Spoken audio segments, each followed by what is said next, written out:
So Ella Mai just dropped Don't Fuck Me Up, and honestly, I'm super impressed. Not just by her singing voice, but I feel that what Ella Mai does really well is that she captures the essence of teenage dramas in the early 2000s, and she just makes it feel so desirable to fall in love, to be in love, to experience all the trials and tribulations in love.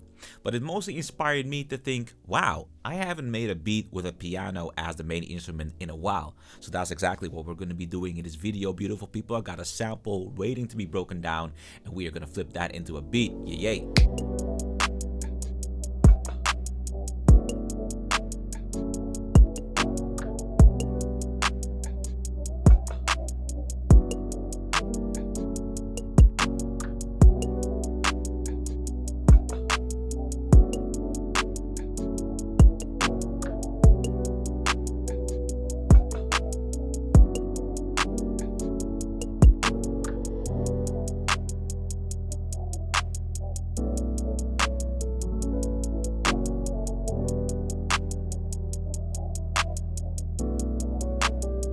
Alright, beautiful folks, welcome back into FL Studio. I got a sample consisting of 6 layers set up right here that I want to break down. And the first thing that we're going to do, of course, is play y'all the chord progression.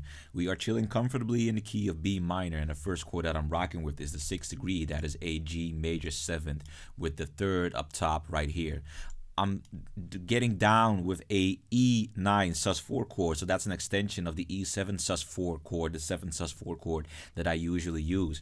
After that, I'm transitioning into this beautiful F sharp minor 7 chord, and I'm ending the first phrase with an an F sharp major chord with a double root note here up top. So this is a very cool movement because I've been saying, y'all, if you want to get like a cool cadence going on, just basically play the chord in unison but raise up one note or lower it one note. It gets that tension going on that really captures the listener's ear. So second phrase right here, you can see I'm still rocking with that G major 7 chord with the B up top. I am actually rocking with an E9 sus2 chord. So here you have the sus4. Here you can see what makes a sus4 chord, and here you can see what makes a sus2 chord. So an E9 sus2 chord right here. I am rocking with an E minor 7 flat 5. So this is a regular E minor 7 chord. I took the 5th note, I lowered it down a half step, then I'm landing again on that F sharp minor 7 chord, and then I'm landing on that F sharp major chord. So that's the chord progression. And what you can see here, you know, I write my chord progression usually in like 2 sets. Here there's nothing special going on, but I just added a little more grace note, a little bit of a piano lick here up top, and then you get this nice ending stretch which has a lot less chords, but still it gets something going on. So that's our chord progression. So immediately after I have my chord progression set up, I decided to basically stem out the piano and send it to a separate mixer track because I wanted to give it a bit more airiness and waviness. So I sent it to a mixer track and I filtered it by using Portal, so I basically granulated. I use Spaced Out on it, and Spaced Out is basically my go-to goat plugin for just really spacey, wet reverb and delay effects.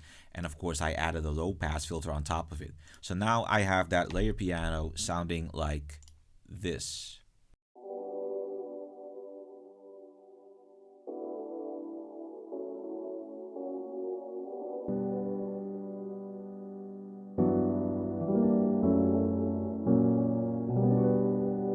The next 2 layers that I decided to add are basically just arpeggiated versions of the main chords that I'm playing right here.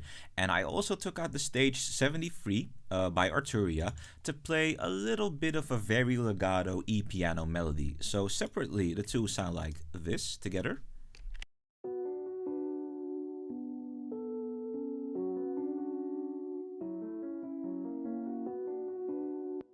And then there's also a part in the second phrase which has just a little bit more licks.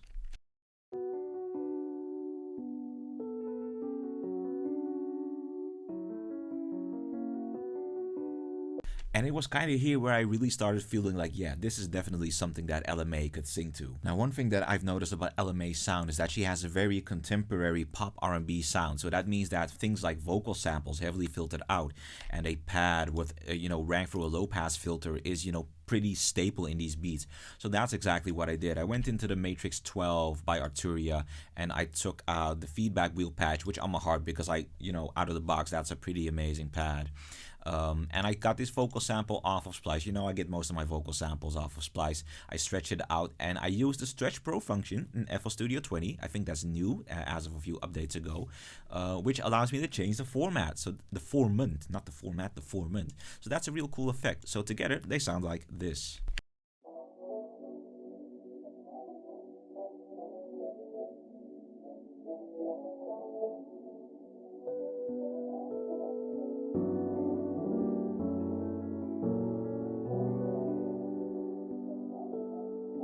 So in terms of drums, I'm actually looking for something more bright. So I definitely want a bright hi-hat, you know, to just, you know, really get that groove going on. And a clap that's also really bright, that has a lot of sibilance, just to offset the fact that I'm working with a pretty cloudy and muddy sample. So this is the kit that I'm using. The Cash Money AP shows the Screen kit. You know, it is basically compiled of a lot of sounds that you can find in basic industry producer kits. So that's what I'm going to be rocking with. So I'm going to just lay down these hi-hats right here, start laying down the claps right here, and I think that I should definitely already have like a tentative groove going on, just a simple kind of really trap inspired groove.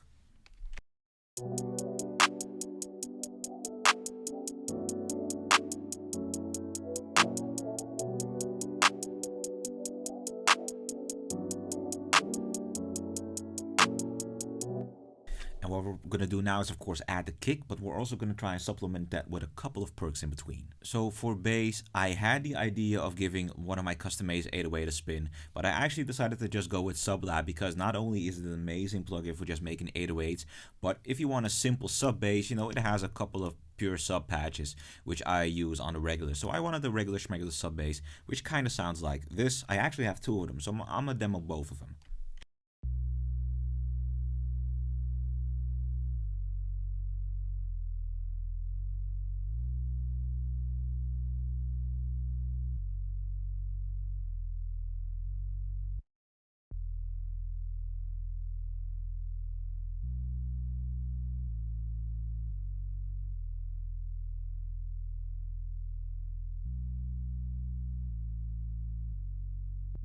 So with the bass in place, that actually allowed me to just go straight into the arrangement. So what you can see that I've basically divided the entire beat in simple 8-bar segments, or 16 bars depending on your tempo. So I'm starting off with a nice intro right here, which is where I introduce you to all the elements in the sample, so every one of the 6 layers.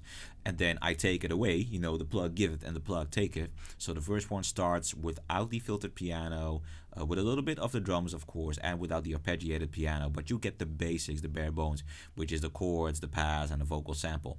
And I slowly just introduce everything over the course of segments of 8 bars, and then I take it away.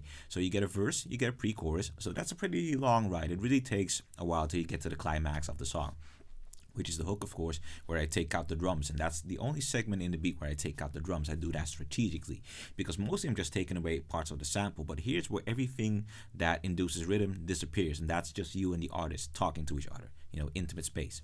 You get a second verse, of course, and the second verse is, it's important, but it really leads up to the second hook, which is where I would imagine, especially with the drums in it, that is really working towards a big climax, a big build up, and a big release.